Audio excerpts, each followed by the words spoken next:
नमस्कार मित्रांनो.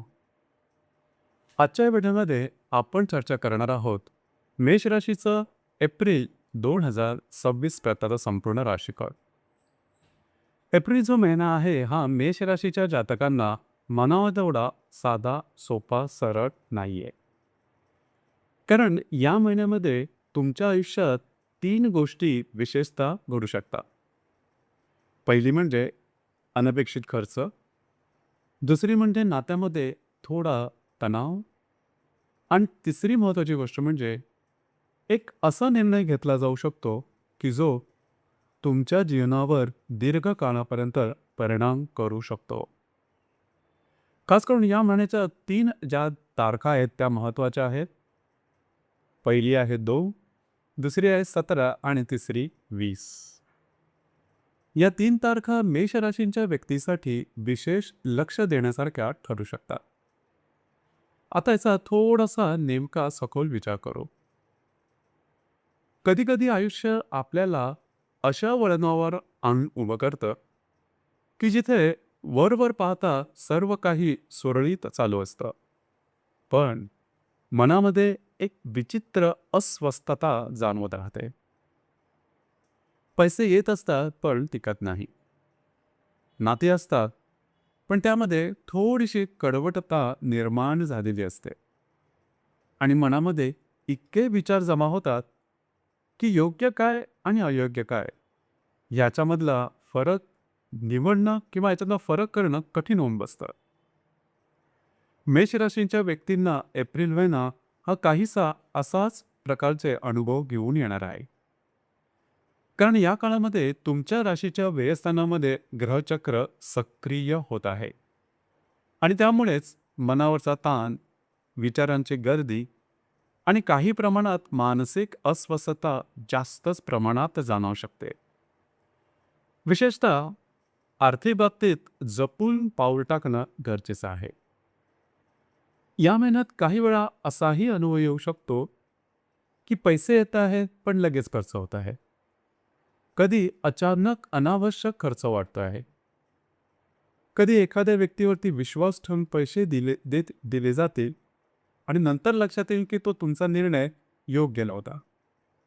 म्हणून या महिन्यामध्ये पैशाची देवाणघेवाण, उधारी किंवा कोणासाठी जामीन राहणं या गोष्टी करताना विशेष सावधान राहणं गरजेचं आहे. कारण काही मेषराशीच्या व्यक्तींना फसवणूक होणं किंवा पैसे अडकण्याचे अनुभव या महिन्यात येऊ शकतात.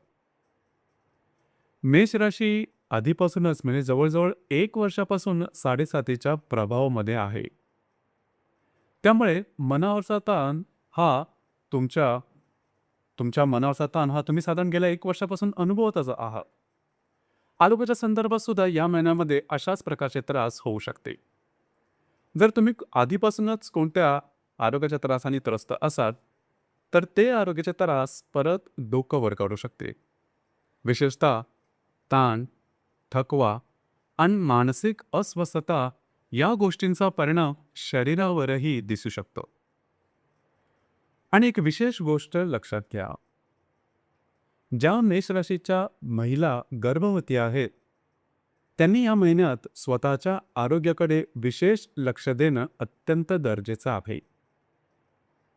थोडी विश्रांती, थोडी काळजी आणि डॉक्टरांचा योग्य सल्ला या गोष्टी अत्यंत महत्त्वाच्या ठरणार आहेत.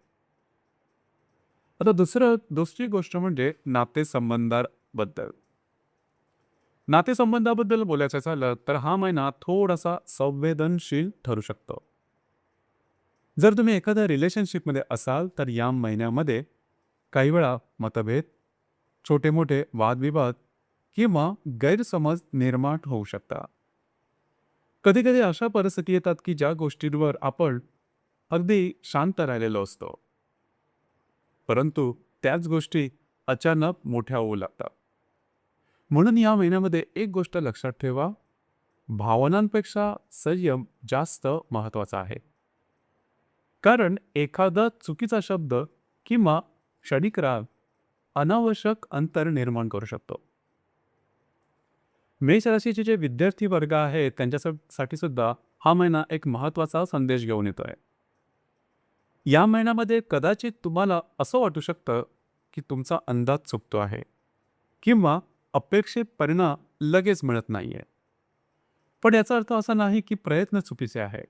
उलट या महिन्यात थोडी जास्त मेहनत, जास्त एकाग्रता आणि जास्त सातत्य या गोष्टीची गरज आहे.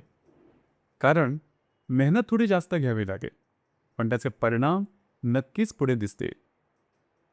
आता बोलायचं झालं तर करिअर आणि कार्यक्षेत्राच्या बाबतीत सुद्धा हा महिना काहीसा असाच परिणाम किंवा अनुभव देऊ शकेल. कामाचा ताण वाढेल, जबाबदाऱ्या वाढतील. कधी-कधी असंही वाटेल की आपण खूप मेहनत करत आहोत, पण परिणाम मात्र दिसत नाही. पण या महिन्याची एक सकारात्मक गोष्ट सुद्धा अशी आहे, या महिन्यात म्हणजे एप्रिलच्या उत्तरार्धात मेहनतीचे परिणाम हळूहळू दिसावयास लागतील. काही लोकांना नवीन संधी, त्यांचं संधी मिळतील, त्यांचं कौतुक होईल किंवा कामामध्ये प्रगतीचे संकेत मिळू शकतात. याचबरोबर या महिन्यामध्ये भविष्यकालीन योजनांच्या संदर्भात काही महत्त्वपूर्ण निर्णयही घेतले जाऊ शकते. काही लोक नवीन योजना आखतील, काही लोक दीर्घकालीन नियोजन करतील आणि काही जण आयुष्याच्या पुढच्या टप्प्याचा विचार सुरू करतील. आता या महिन्यातील ज्या विशेष महत्त्वाच्या तारखा आहेत त्याबद्दल जाणून घेऊ. या महिन्यामध्ये पौर्णिमा 2 तारखेला आहे आणि अमावास्या 17 तारखेला आहे.